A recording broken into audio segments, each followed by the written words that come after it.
Let's do this. The Cult of Hockey podcast by the faithful and for the faithful. I'm here today with one of the old believers himself, Bruce McCurdy. Hey, Bruce.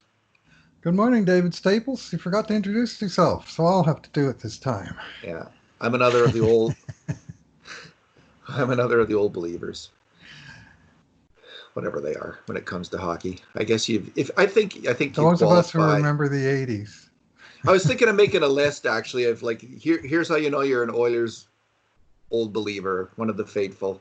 Make a list of things, of attitudes that you or thoughts that you have, memories that you have, and I'll probably do a post on that one day. You one of them might be like you have a passionate opinion on who's better, Andy Moog or Grant Fuhr, but you would argue to the death that both of them were really freaking good. That was a hell of a debate back in the day, man. Oh man. Oh, people. Very few people sort of liked them both. It seemed like, and I mean, what's not to like? We had two great goalies. I mean, were you on either? I was on Team Fuhr. Were you on? Did you pick a side in that one? I was too, and I liked the solution of even split during the season, and then going with Fuhr in the playoffs, which is basically say there's default after 1983. So. And that's why Moog eventually left in '87 was his lack of playoff opportunity. And a very fine goalie with a fantastic glove hand. Mm-hmm. Not a very good puck mover for a goalie compared to Fuhr, who was probably the best of his age. Bruce, speaking of the faithful and the old believers were all very happy, or almost all of them. Kevin Lowe was named into the Hockey Hall of Fame. Dan, Bruce, I was surprised. I was also elated. Like I had a moment of pure joy when that happened. Just like, so you and I, we've met Kevin Lowe. We got to know him through. He would meet with some people now and then, talk about analytics, and he's such a fine individual when you meet him.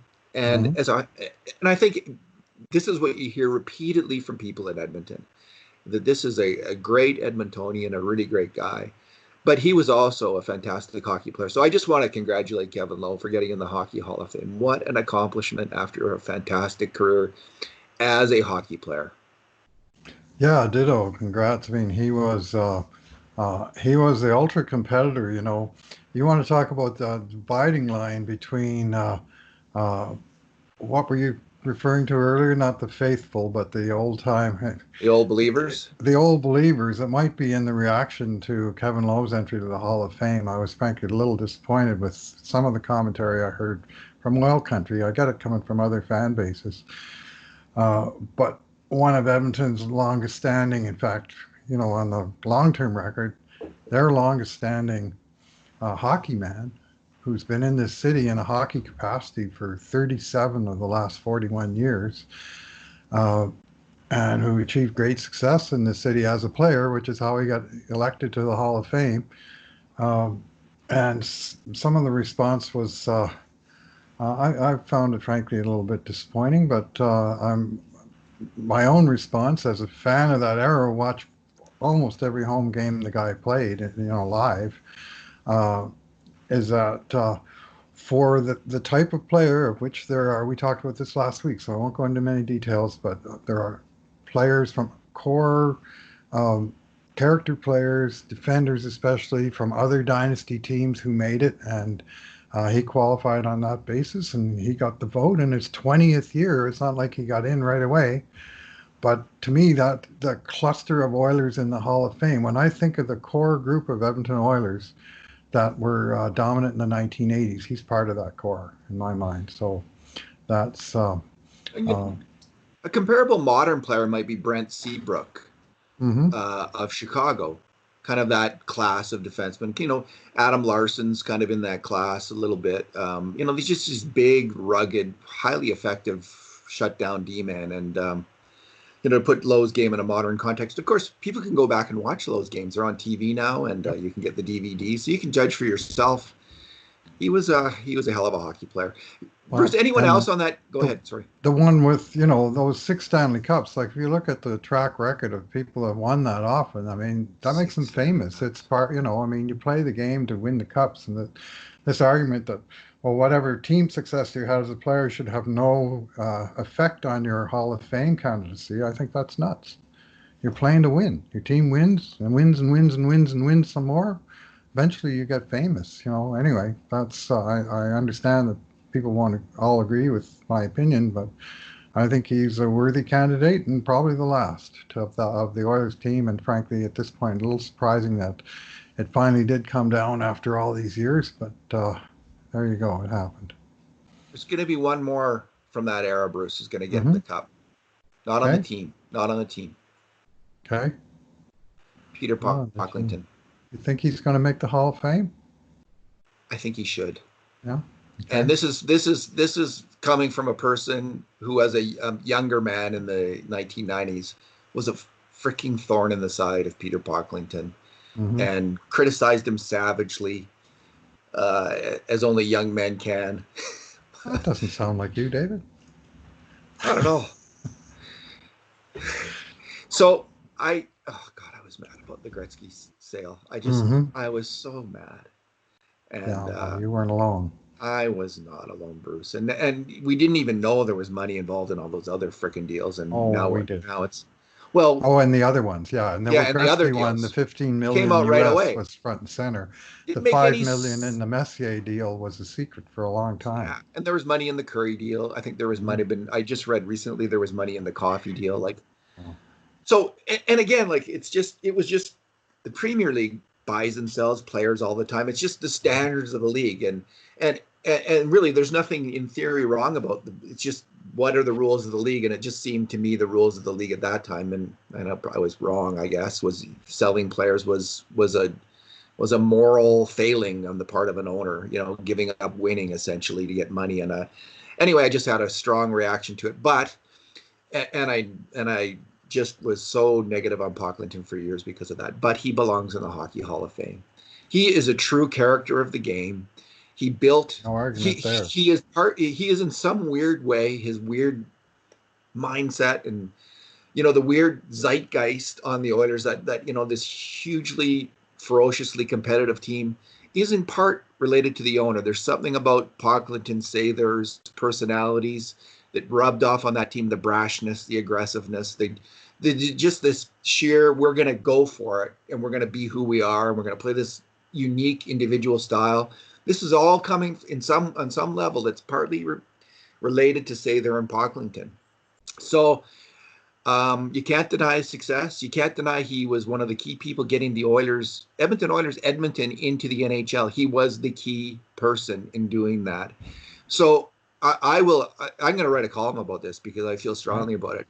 He belongs in the Hockey Hall of Fame, and if Harold frickin' Ballard is in the Hockey Hall of Fame. Now Harold Ballard was on the.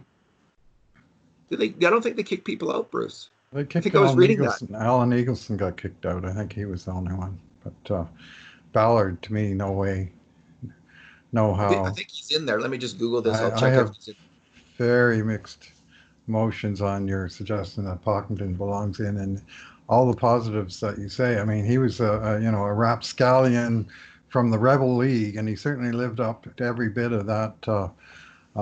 And he was the guy who said in November of 1979 that the Oilers would win the Cup in 5 years. He was the guy that, as you say, he held up Gretzky as a deal breaker when the Oilers got into the NHL and won the finesse move and kept the jewel in the crown. And a lot to be said, but how his career wound down here with all the sell-offs and stuff, not to mention some of the things that happened out in the rest of the world, that left a sour taste in a lot of people's mouth. That I personally wouldn't vote for him, but I do recognize that he achieved a lot, especially in this first few years as team owner. Harold Ballard was inducted into the Hockey Hall of Fame in 1977 and in the Canadian Football Hall of Fame in 1987 because he owned the Ticats. So listen, all those.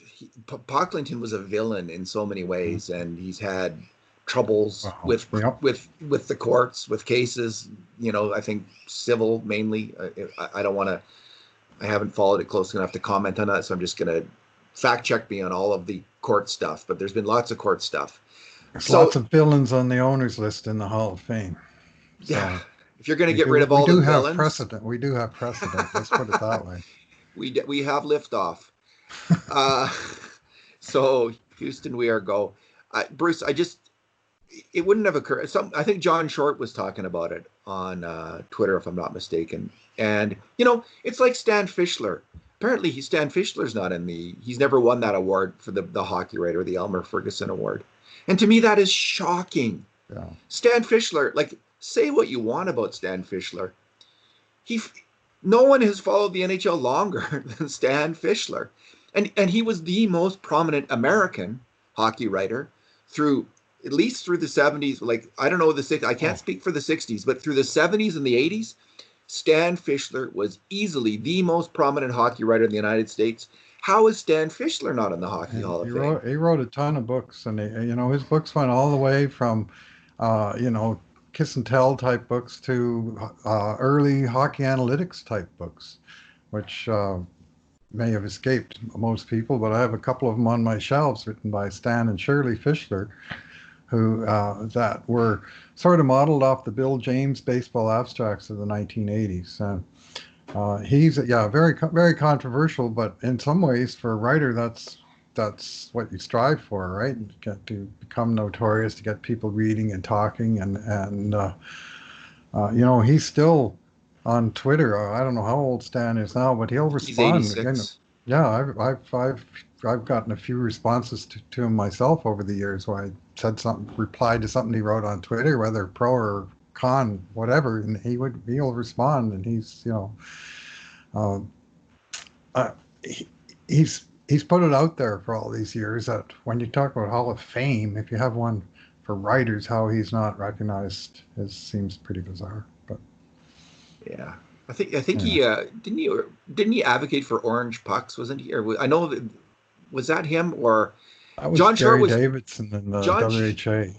John Short was. I think Stan might have had something similar. Stan, I think, was advocating for 4-on-4. I think John Short was saying, and again, fact check that. I don't know if Stan was doing that, but interesting concept. And with the size of the players and the size of the rinks, the NHL may one day. John Short was saying, "Will one day go there." Now it's John's prediction, and maybe we can all agree that the game aesthetically is much more exciting 3-on-3 than it is 5-on-5. I think, but I think maybe 4-on-4 would be an interesting saw for NHL hockey to get it freewheeling again. And anyway, we won't have that. I'm a traditionalist on that score, but I like the game. The idea that the game has so many different manpower situations possible, all the way from 6-on-5 down to 3-on-3, and just by penalty calls and other things, and of course now the overtime. They did go to 4-on-4 and then to 3-on-3 in regular season overtime. That we see some of those variations, and unfortunately the coincidental penalties rules, I think, have detracted from the opportunities to see more of the different situations throughout a game. You rarely see a 4-on-3 power play anymore, but the basic 5-on-5 game, you got to keep it, in my view. Like, you take the center out of the game, that's a pretty fundamental change to how you line up your forwards. Yeah, I'm not going to debate you one way or the other because I don't have a strong thought on it. It was just one of the interesting kind of concepts that Stan apparently advocated. And you're right, he was always looking for, he didn't like Paul Coffey. He advocated for Langway to get the Norris, and he was always a bit of an Oilers doubter slash. He loved the Islanders. He used to always tweak the Gretzky fans, and that was just part of the shtick. I mean, that's it's, a modern day comparison, and I don't know if either writer would like this, would be Wyshynski, right? Like, he's kind of a troublemaker, provocateur, shit disturber. Stan had that going. He's not like that so much. Oh yeah, absolutely. But there was that aspect to Stan. but there was no doubting Stan's hockey knowledge and credentials. Like, he'd followed the Rangers since the 1940s. He was a, avid rabbit and is a fan of the game. So keep on going, Stan. Maybe you'll see it. And maybe I'll write that column too. Okay, Bruce, let's talk about the Oilers getting the first overall pick in the draft, which now seems fairly certain. The NHL held its draft lottery on Friday night and selected the order of who's going to win. And the most disappointed people in the world were in Ottawa and Detroit because they didn't win the lottery. And it's still not known who's going to win the lottery. Bruce, are 16 teams? Are they going to put all 16? Is it just the 8 teams? It's the 8 that lose the first round that are going to get in. Yeah. So the idea was the 15 teams that miss the playoffs are in the lottery. We just don't know which 8 teams are going to lose the play-in round and then technically, I guess, miss the playoffs to be included. And the NHL had several options. They definitely wanted to have a televised event for June 26th, which was when the actual draft was originally slated. Did you watch it? Oh yeah, darn right, I watched it. And they got you, man. It worked. I've watched every draft lottery that's ever been held, and whether the Oilers were in it or not, I watch. So anyway, it's only half an hour, and they had a bunch of other stuff and information in there. And anyway, it was. I wrote about it the night before, and thinking that what would happen if the a couple of picks went to the play-in losers. Would that actually change the motivation of the teams in the play-in round? And of course, so what do you think? Not only one of the picks went to the play-in losers, but it's first overall. Yes. So you lose in the play-in round, you have a 12.5% chance at first overall. You win in the playoff round, you still have to win 4 more rounds to win the Stanley Cup, which even if they're all 50-50 series, it's about a 6% chance. So you actually have a twice as good a chance to win Alexis Lafreniere by losing the opening round than you do to win the Cup by winning that play-in round. So the motivation, I can't imagine players not going for it, but I can see team management and stuff saying, you know what, our team is not very good. We really shouldn't even be in this play-in round. I won't be too disappointed if we lose, and if we lose and get Lafreniere out of it, so much the way better.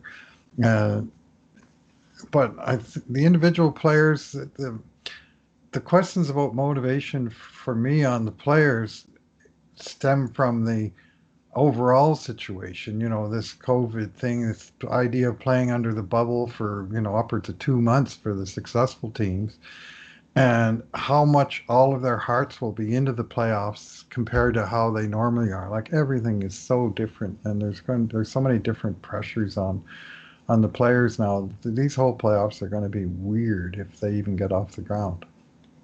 So I'm going to say, Bruce, that I see zero chance that a player will have that on will think about that even for a second.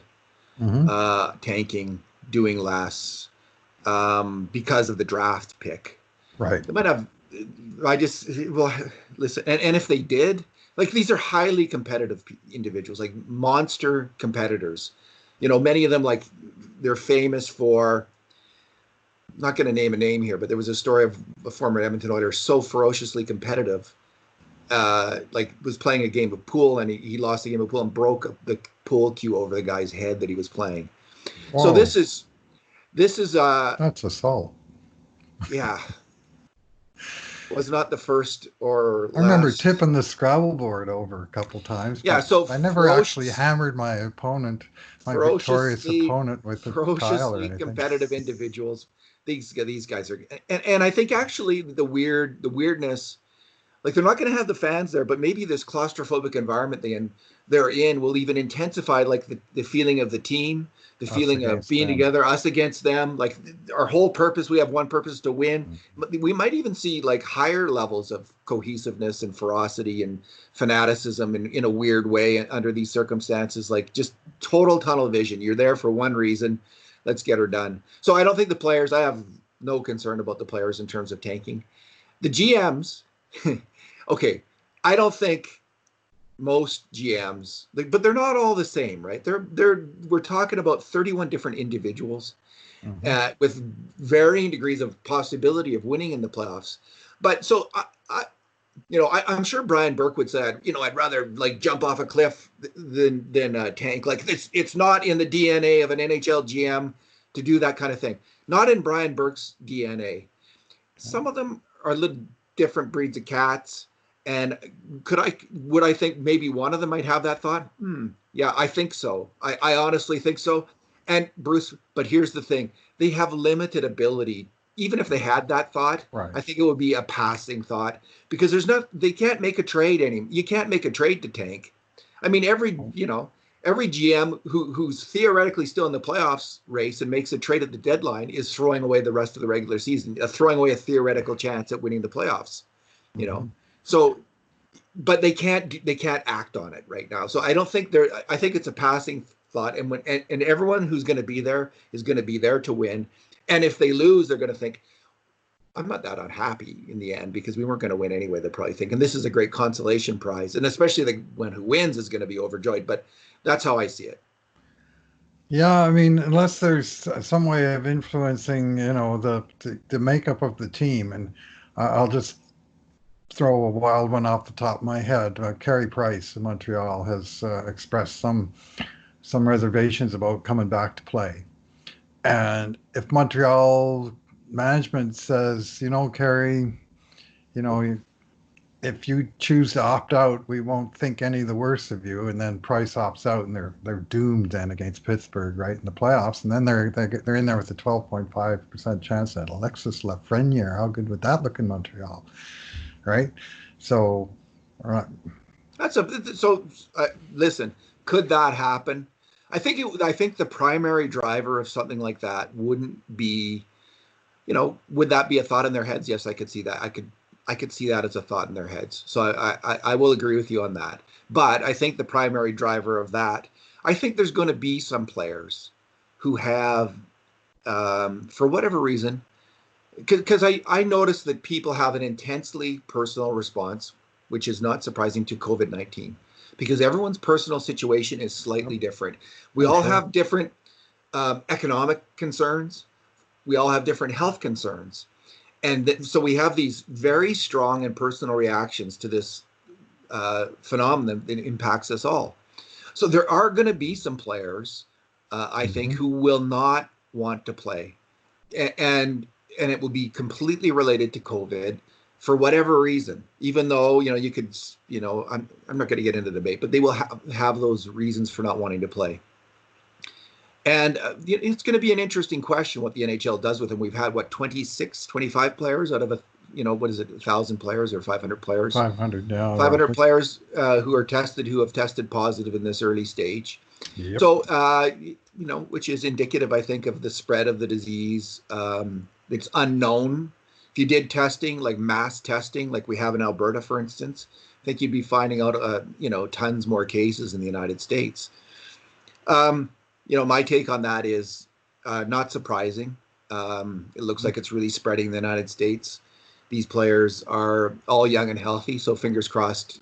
Most people who are young and healthy this disease is usually they're asymptomatic or low symptoms. So hopefully that'll be the case with these players. And again, I said this last week. I think this is expected. It's a little higher than I would have guessed, but I think it's expected. And this is what this first thing is all about: is Hmm. learning lessons. Okay, Yeah. you guys, you thought you could go eat as Bob McKenzie was saying, you can go out Girls. to Trader Joe's or Earl's and eat. Actually, you can't.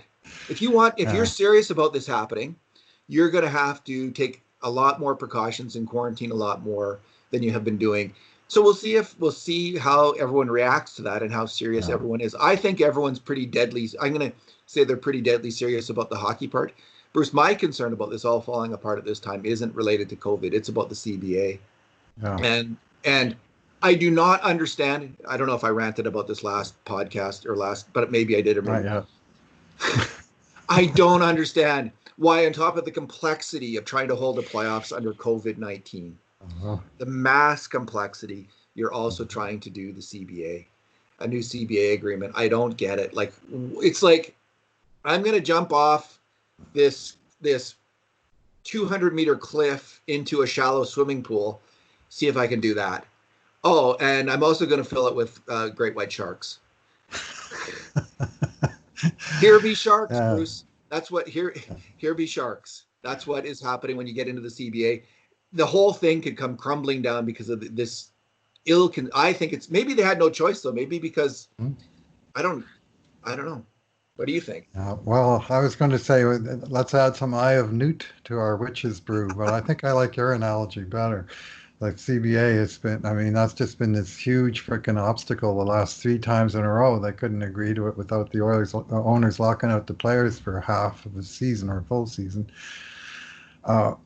I think it's partly the return to play that's driving, the players thinking, if we're going to return to play, we got to have something in place for the long term. And I also think there's a hell of a lot of pressure on both sides that hockey now has already had, to the fault of nobody this time, it's work stoppage for the 2020s. We can't afford to have another one. We can't have this current CBA collapse in 2022 and have another lockout.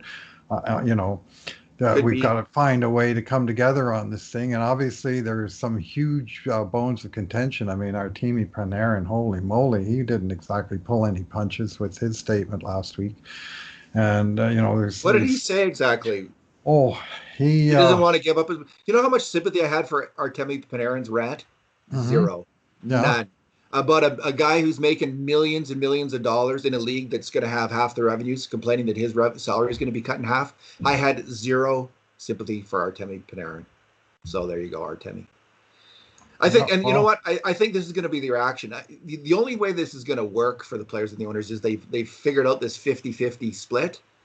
And if the players aren't going to be if they're suddenly going to be unhappy with 50-50 because it means instead of getting 10 million a year, you get 5 million a year. Well, that's the deal. And I understand how that's really unwelcome news to anybody. I completely get that. Like a 50% pay cut for anybody, hugely unwelcome. But that is the only hope for this thing to go forward without huge labor unrest is for everyone to just realize this is a reality. We're in a 50-50 split, and the pot just got a lot smaller. So we've got to accept this. And when you're making millions and millions of dollars, well, my sympathy goes out the window a little bit if you're going to complain about losing, No, I heard the owners are looking for more than 50%. And if that part of the thing is changing, I can understand the players being unhappy about that. If he's complaining about that, then I have sympathy for Panarin. I guess I should have read his comments before I started ranting, but what I got of it, the gist of it was that he was unhappy with taking less money. And I get that, completely get that, but come on, man. We have 25% unemployment, Bruce, in Alberta. So that's my own economic concern, not Artemi Panarin getting a few less million. Or even half less millions. His statement, motherhood statement at the beginning and end, I'm very much looking forward to the playoffs with the New York Rangers. I have concerns, not only about the health of players and their families, but also about the long-term prosperity of the NHL. For nearly 2 decades, the players have protected the owners' income with escrow, including throughout this pandemic crisis, even as owners' equity continues to grow exponentially.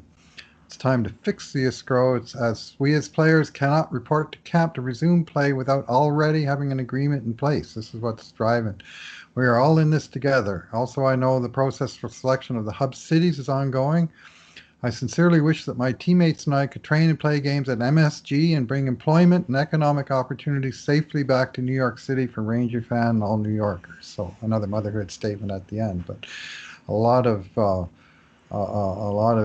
turmoil in the middle of that statement, and I'm not sure a lot of these players like totally understand what the escrow is, and they always wind up battling against each other because basically it's different ways of sharing the same pie that has this escalator function and all that stuff. I just understand the general thing of, hey, they're clawing back some of the contract I signed. I don't like it.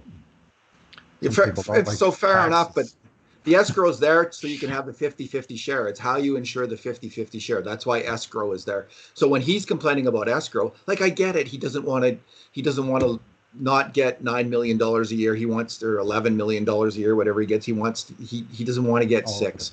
But this is the deal, man. And the idea about the owner's wealth going up exponentially, fair comment if you go pre-COVID, right? Mm-hmm. The value of the teams. That is a fair comment on his part. Of course, they bought the team, they invested in the team, so that's a different argument. But I think it's a weird argument to make in the time of COVID, because the value of these teams is actually going to drop, perhaps significantly. And the some of these owners, if they're in the wrong business, like if your owner's the grocery king, then your team's in the money. But if your owner is the airplane, if he owns airlines, maybe he's not so liquid anymore. So I think that, like, him categorizing all the owners is in one financial situation where their incomes are increasing exponentially is like, where's he getting that from? Can you show me show me your work, Artemi, on that? Because I'm not buying it necessarily. But the owners have gotten, like, it is a good point. But the players have also gotten a lot more money in the last decade too. So if the system's not working, see, this is the problem with throwing the CBA into it. It's going to cock it all up, but we'll see. Yeah, it certainly is. It is a witch's brew for sure. Of all these different things they're trying to negotiate, and my concern about this return to play thing, I share. Ryan Mashog talked about this earlier today, and he's bang on point. The big fear is what happens in the training camps that precede the players collecting in these two massive bubbles that are going to be controlled. There's going to be 24 training camps. And we've already seen, even in phase 2, I think it is, they call it, that Tampa Bay had that issue with their camp where multiple people tested positive in the camp. And so that's going to be a big hurdle, and they're going to have to get through and out the other side of those training camps and with 24 teams ready to play, or else they're going to be scrambling hard. Yeah, and this is what this early stage is for. Figure out your processes. Learn. If people are getting sick, learn. Don't get sick. Like, figure out how to avoid that, because it's possible. Well, it is possible. I mean, look at some areas are doing it better than others. Often partly for geographic reasons. It seems like the more isolated a region is, maybe the better chances they have of not having a massive outbreak. I mean, we certainly see that with the islands with Taiwan and New Zealand and other places like that. So maybe that's where they should have gone. Not so much L'Orange, Saskatchewan. Oh, is that right? Is there an outbreak there? Sorry to hear that. Yeah, they've had trouble up there. Bruce, let's talk about the mock, the draft. And so I've crunched all the numbers of the top 20 of the top kind of amateur sleuthing hockey scouts, people like Corey Pronman and Scott Wheeler, The Athletic, and Bob McKenzie and Craig Button and Sam Cosentino, Ryan Kennedy, a bunch of people. So their list, I'll just give you their top 10. Alexis Lafreniere, Quentin Byfield, Tim Stützle, Lucas Raymond, Jamie Drysdale, Marco Rossi, Alexander Holtz, Cole Perfidi, Yaroslav Askarov, who is a goalie, and Anton Lundell, who is a Finnish center, not a Swedish center, as I wrote in my post and had to correct. So, Bruce, what this draft has is an unbelievable amalgam group of forward talent. Yeah. And by the time the Oilers draft, I think that they might be really looking for a center. Strange as that may sound, I think that I don't know if they're going to, I doubt they'll draft positionally, but I do think they'll be taking a forward. And there's some really good centers available then.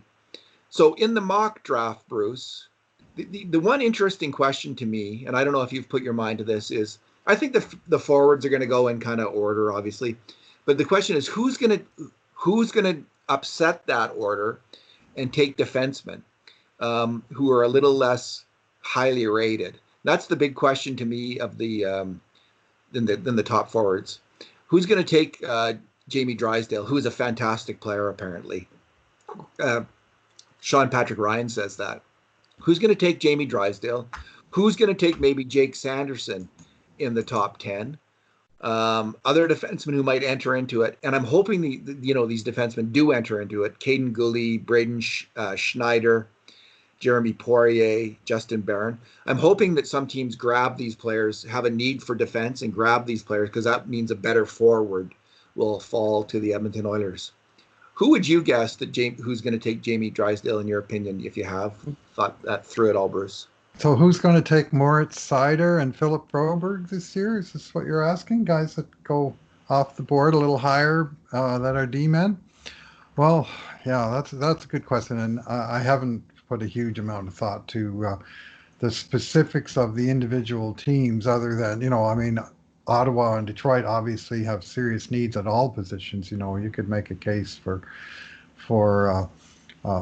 just best player available for those teams, and that I think will be the general rule for the 7 teams that we know that have picks 2 through 8, but not number 1, will be best player available. And there are a couple defensemen that probably will work their way into that top 8. We know who number 1 is. We just don't know where he's going, and so it's at least possible to sort of line up the dots as you did in your post that you did Friday night with the mock draft of the top 8 picks. And I mean, Lafreniere was the obvious number 1, even without us knowing. And in other cases, you were able to look at the needs of each individual team. I kind of feel bad for Detroit that had such a horrible team this year, and worst winning percentage in the salary cap era, or very close to it. And yet they got the worst possible outcome, losing all 3 lotteries with their best odds and falling all the way to number 4 overall. But they're still going to get a good player. That's the good news. Like this draft is deep enough that that whole top 8 and more is excellent. I think I was initially thinking that Jamie Drysdale would fall to Anaheim. Mm-hmm. But I don't think, if I was to do the mock again on second thought, I don't think he's going to fall that far. I think some team is going to rate him a little higher. Mm-hmm. And I think there's also, maybe this is my experience through the decade of darkness. If you try to build through wingers, your team through wingers, I think that you're not the best plan. When you have that top pick, so it depends how many great centers are out there. Now, of course, Lafreniere is not a center; he's a winger.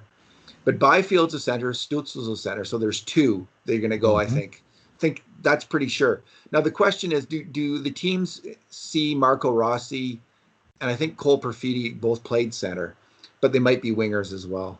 So are they seen by Detroit and Ottawa drafting 4th and 5th as centers? If do they believe these? Because if they don't, I think one of those teams, either Detroit or Ottawa, will think Jamie Drysdale's a fantastic player. Mm-hmm.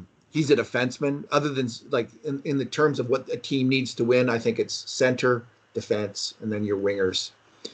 And goalies are such a crapshoot; you don't draft them. So I think you want to go with. I think it'll be Detroit who probably take Drysdale, unless they really think Marco Rossi is a top line NHL center. You see, I'm looking at Ottawa having number 3 and number 5. Yes, but they might go forward D.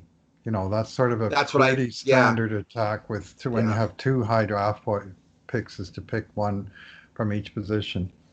Each row of players, and so there's a pretty good chance Drysdale winds up as a senator. The interesting thing is Ottawa has, other than Brady Tkachuk, when you look at their forward group of forwards, man, they are hurting for forwards. Mm-hmm. And if they could get, if let's say Ottawa thinks both Stützle and Marco Rossi, who played in Ottawa are going to be centers. Like you could have your 1-2 centers in this draft. You're done. Like you're good to go for.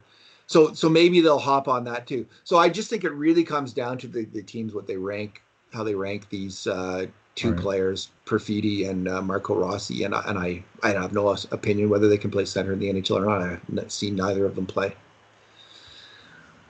Alrighty, Bruce. We've been going through the prospects.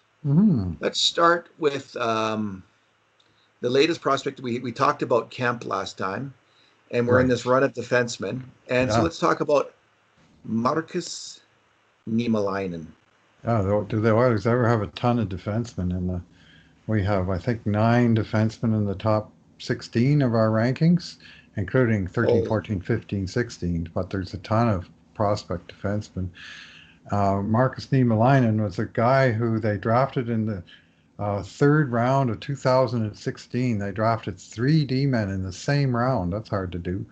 But they used all 3 of the picks they'd accumulated that year at the trade deadline. They traded Justin Schultz and Ted Purcell for 3 third-round picks, and they picked all of Niemelainen, Matthew Cairns, and Philip Broberg. 4 years later, they're all still on our prospects list. None of them has ever played a game, even in Oklahoma or in Bakersfield, let alone Edmonton.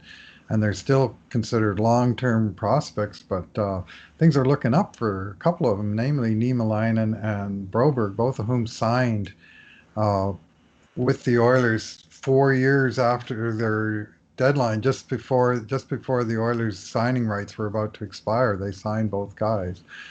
And I think in the case of Niemelainen, that's probably the single biggest piece of information that we had that caused him to shoot up our rankings. That, the Oilers actually saw this guy as having a future. We had a good report on him from then outgoing player development boss Scott Howson, saying Oilers intend on signing these guys. They did follow through and sign both, so he was speaking truth. What they see in Niemelainen is a very tall, gangly, very mobile for such a big guy, kind of shut-down defender with very close to 0 offense, which is probably going to be his undoing, and the reason why he's still, ranked way down at number 15. But the idea is he's now planning to cross the pond and take up North American hockey. And of course, he played 2 years in the OHL, so he's not new to the narrow ice. So at least in that sense, he has a little bit of a head start. And the questions are sort of questions beyond the control of anybody right now, is if and when the AHL might start up again. So I speculated in my post that he may join the growing list of Oiler defense prospects who wind up getting loaned back to their domestic leagues next year, even though he's signed a deal with the club. We had an interesting conversation where you and I were trying to figure out what is this player's ceiling. Mm-hmm. A player with this, because usually the ceiling is pretty high for a player. Uh-huh. It gets less as a player gets to be 21, 22. Like when they're 18, they could be anyone. Like you never know. Who knew it when Zdeno Chara was 18 that he was going to be Zdeno Chara? Even when he was 20, who knew? Yeah. So Mike Milbury sure didn't. So Niemelainen, though, he's a little older now. I think he's 21, 22. He just turned 22, but he's 5th year on our prospect list, and he just turned 22. So yikes. Okay, so we were having a hard time setting the highest ceiling that we could set was Martin Marincin.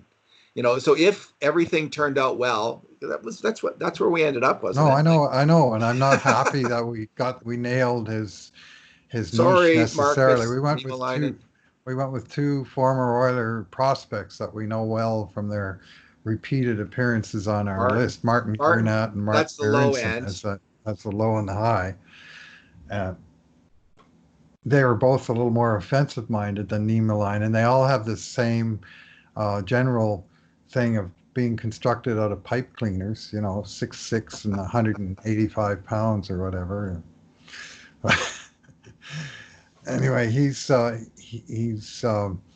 Not a perfect comparison to them, but somebody got into it with me on Twitter of saying, well, if Marenson's your high bar, why are we even talking about this guy? And I'm saying, well, do you want an honest comparable, or should we just compare him to Chris Pronger the way all these draft guys always say, well, this guy could be the next, and it's always some superstar. He ain't going to be a superstar. Sorry. No, he ain't. He can really skate, and he's really big and rangy, so he could be kind of a third.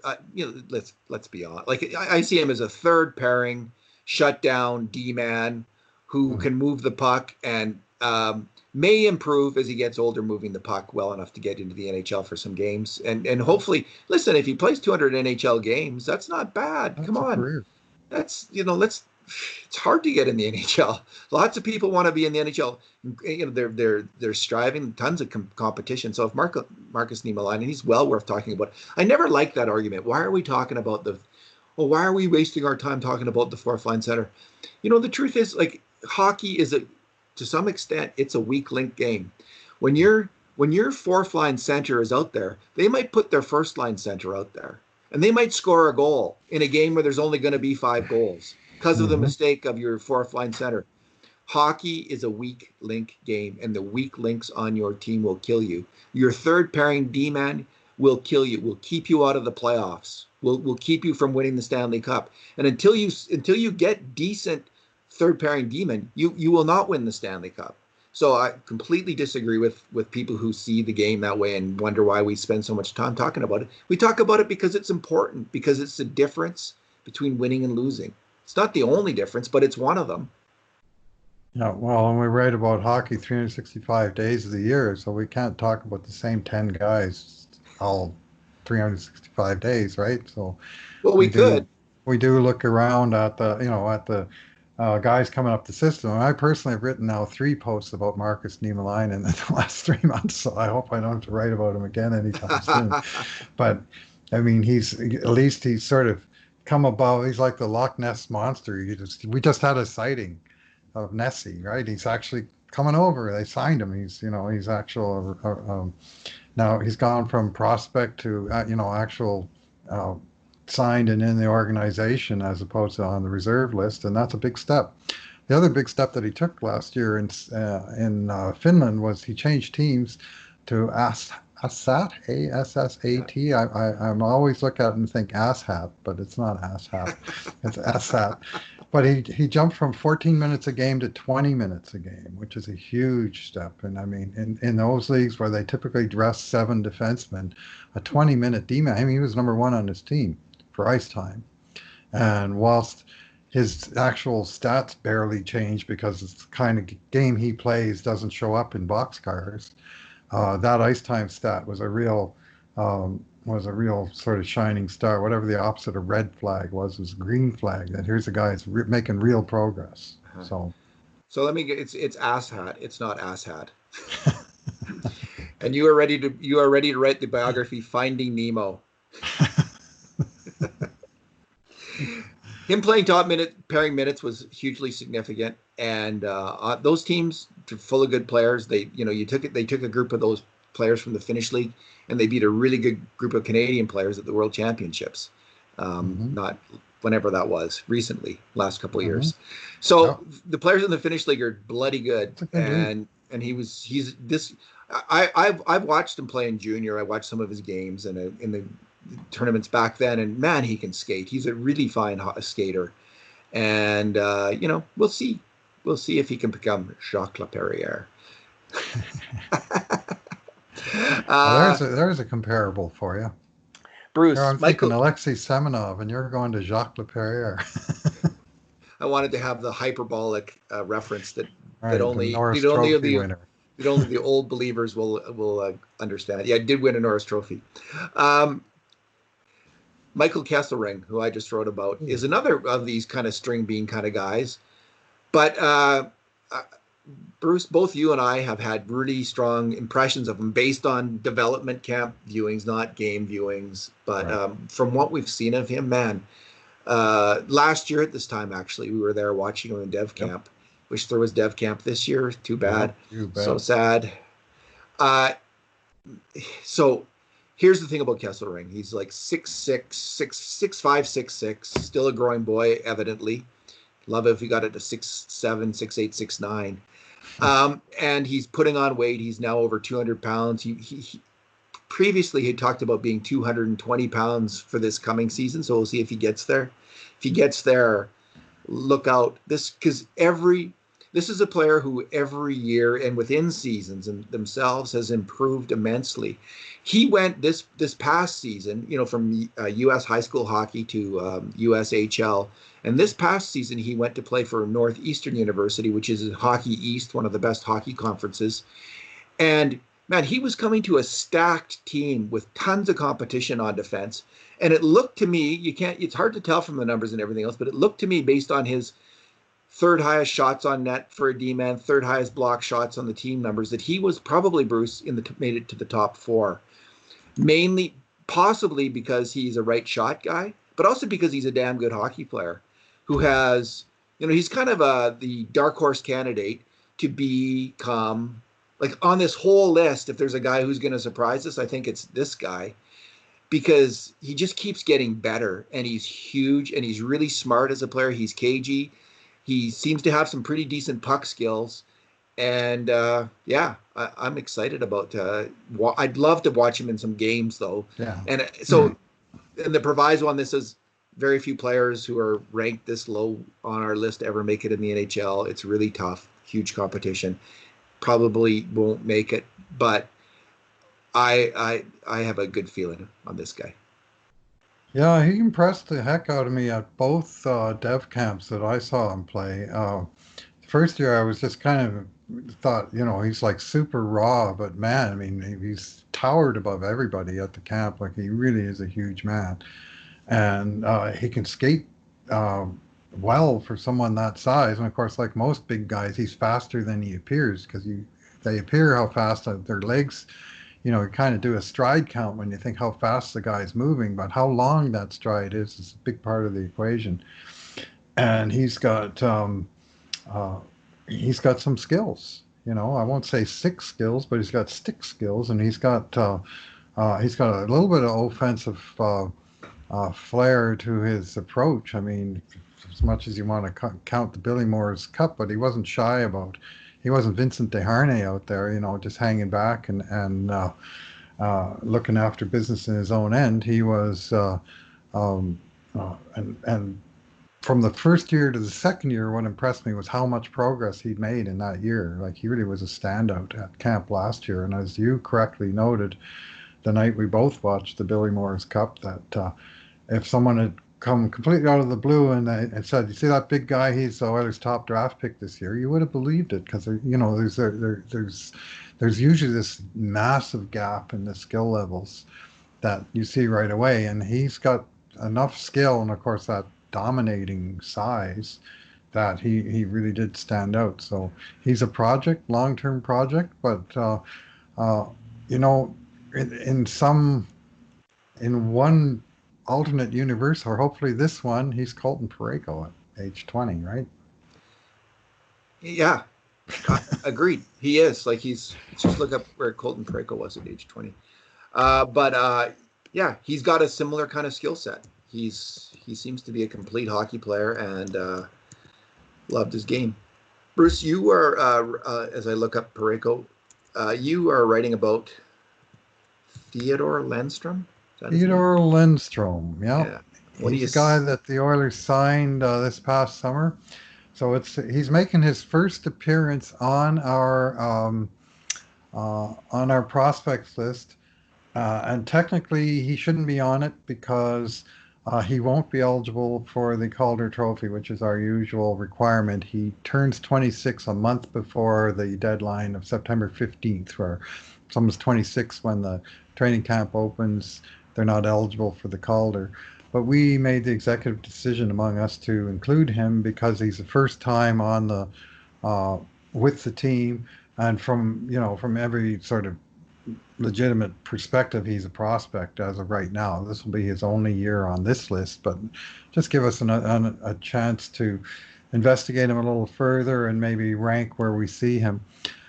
He is, to put it in perspective, He was born 5 days before Jujar Kara, who was drafted in 2012 and came up, uh, with a year in college, a year in junior, 2 years in the AHL, finally made it up into the NHL, became a full-time player, which he's been for 2 years, and he's still, younger than by days, younger than Theodore Lindstrom. So to call him a prospect in that sense is a stretch. I mean, we should be getting a fairly fully developed player in terms of skill set. And those skills include every single report you hear on this guy: speed, speed, speed, wonderful skater. And that's really the trademark of his game. Uh, he's tabbed as a offensive defenseman. Elite Prospects gave a short report. Lindstrom is an offensive defenseman who moves quickly on the ice. Great skater. That's an entire sentence. Has a good shot and is fairly good at penalties. I think that means power play. On the downside, Lindstrom needs to work on his defensive game and improve his positioning in order to reach his potential as a top defender. So he sounds like a fast left shot not Philip Larson, Joel Persson, that basically came in a similar role last year, came over from Sweden, actually got some NHL games, wound up in AHL. And Lindstrom is, he's coming over a little bit late, but he's got, decent offense. He went from a point every 3 games. He played 2 years in Fagerstad in SHL. Almost identical years, 16 points plus 8, 15 points plus 8, 47 games each year. This year in Frölunda, he also had 15 points, but in only 31 games. He had an injury, plus the season, of course, ended earlier, and he was plus 9 on that team, and he's been consistently plus his entire pro career with 2 years in Allsvenskan and now 3 years in the SHL. So what little that tells us is that he's not getting killed out there. A lot of that's team strength dependent, as you know, but at least it's still a positive indicator. Like, it's not a live or die stat to me, but it's an indicator. It's an arrow, and it's an up arrow in the case of Theodore Lindstrom. So he's an interesting prospect, and I'm going to add him to the long list of European defense prospects who may wind up getting loaned back to Europe, because what's he going to do in Bakersfield between now and Christmas? So when you brought up Joel Persson, I just felt a little sad inside because, man, he had a rough ride here in North America, and you could see the NHL player there. I think I could see that if he'd just come over a few years earlier and developed in the North American game. Like, he's kind of that slower, smart, really super smart, good passer defenseman, good shot.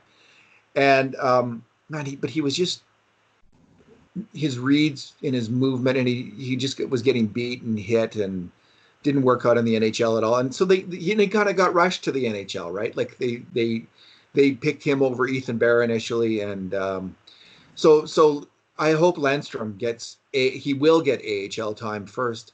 He's an interesting signing, and because he looks like a fairly quality signing on a certain level. But he must think he might have a chance here, and maybe it's an indication of the Oilers looking to make some moves on the left side. I don't. We'll see what happens with Chris Russell, but Nurse and Clefbaum aren't going anywhere, and Broberg's coming on, but and Caleb Jones is there. Mm-hmm. But things can change with the expansion draft coming up, and there might be a time before Broberg's ready where he could actually find a chance in the NHL. But I just think, having watched Persson, man, he's got to play in the AHL start him there and keep him there for at least 40 games. Because what happened to Persson was in over his head, and he never caught up because of it. Like, he got injured and he was behind the 8 ball. And if he ever had a chance, that was a case of rushing him. He got hurt. He got hurt in camp, and then he got hurt in Chicago in Game 6. He got crushed by, I think it was Brandon Saad, really hammered him and put him out. And so he had 2 injuries before October was out, and from then on he was playing catch up. And let's face it, the job for right shot puck moving defenseman went to Ethan Bear without a throw, because Joel Persson wasn't even available to play. And by the time he came back, he was well behind a guy that was 3 years younger than him, and there was just no catching up from that. So I looked up Colton Parayko's numbers, and yeah, not a bad comparison at all as a 19-year-old to Kesselring. He played at the University of Alaska Fairbanks. Oh, yeah. Now I'm not. That's the CCHA. Is that a really tough league? I don't know. That's a pretty good league, isn't it? It's good, yeah. So that's a good league too. He got more points, but he was on a team where it looks to me, and I just looking at the numbers. I don't think they had quite the depth. There was 3 other defensemen on the Northeastern team, a second-round pick and 2 fourth-round picks for the NHL that Kesselring's competing with, plus a bunch of other guys. I don't think that the Parayko's team had that level of competition. So I'm guessing he got a little bit more choice, maybe even power play time. So yeah, that's the absolute fantasy. Yeah, you want to write the headline that gets people salivating, which is a little bit of an overshoot. It's the Colton Parayko comparison, but yeah, you can see it. There is that. What is the chance? 1 in 20 chance that you're 1 in 10 chance that it becomes that player, something like that. Yeah, I mean, long odds against it. But I mean, you tell me who in 2013 was saying, this Colton Parayko guy is destined to be a star in the NHL. I mean, yeah. Said some of these guys, you start with the raw tools and then you go from there. And this guy has tools. So. And I just love how he improves every year, improves every year. So let's hope he's got to do that again this year, and I'm sure he knows it. Now, will there be a this year from Michael Kesselring in Hockey East? That's unknown. Would he consider, like Phil Kemp we brought up, would he consider turning pro if there's going to be an AHL season? Because he has a chance at a pro career, so maybe he would, rather than give up a year of development. Which is really crucial for him at this age. So it's going to be interesting times, Bruce, for all these players, some tough decisions. Yeah. This is why the European loan option is one to consider seriously for the European trained players. And the Oilers already got 3 guys that they're going to stash over there this year, and they could have upwards of 2 more with Niemelainen and Lundstrom. A guy like Kemp or Kesselring, where else would you go besides NC2A? But if those leagues get canceled, then options will be thin on the ground for those fellows. But for sure the Oilers will want to get them some playing time somewhere. And here's my bet: those leagues will not be canceled. They will play. They will play. And I'm just basing this mainly on the fanaticism that the Americans have for sports. They'll find a way to make it happen because it's a huge cultural priority for them. And no, am I wrong? Maybe I'm wrong, but that's my guess. They may not start in October, but yeah, I would be surprised if they wrote the whole season off unless, there are other factors that, are going to upset the entire apple cart. I mean, a lot of this is a house of cards that we're assuming is going to be solid enough to hold the game, right? But different levels of game with more dependence on gate receipts and so on, like the AHL. There's lots of questions everywhere you turn, really. And yeah, I don't know how much it costs to. I don't know how is it $300,000-$400,000 to run that kind of hockey program, but maybe if you ground down the costs as much as you can, you don't have fans paying for any of it, but probably fans aren't paying a lot of it anyway. I suspect they're going to find a way to play hockey because the games themselves, in terms of the risk presented to the players, according to our health officials who are allowing these games, they are a risk. Dina Hinshaw says this is a risk, but they're allowing people to play hockey this summer, for instance. So I'm joining a hockey league this summer, and